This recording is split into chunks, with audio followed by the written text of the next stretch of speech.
mahigit 200,000 po na botante sa Dagupan City naman inaasahang lalahok sa BSKE 2026. Ayon po yan sa Comelec Dagupan.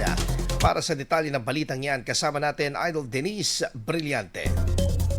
104.7 IFM Report. Inihahanda na ng Commission on Elections Dagupan ang malawakang operasyon para sa barangay at sangguniang kabataan Elections 2026 kasunod ng naitalang mahigit 200,000 na rehistradong botante sa lungsod. Ayon sa Comelec Dagupan, binubuo ito ng 144,657 na regular voters o mga botanteng edad 18 pataas at 55,524 na sangguniang kabataan voters na may edad 15 hanggang 30. Mas mataas umano ito kumpara sa 141,906 na recorded voters noong 2023 BSKE na indikasyon ng lumalawak na voter base sa lungsod. Dahil dito, nasa 396 classrooms na voting centers at 1,188 poll workers ang inaasahang ihahanda para sa logistics at polling operations. Binibigyang diin ng komisyon na patuloy pa rin ang paghahanda para sa isang maayos, ligtas at organisadong halalan sa 2026 sa Dagupan City. Sama mo mula rito sa IFM News Dagupan, ito sa Idol Denise Brillante, Tatak IFM.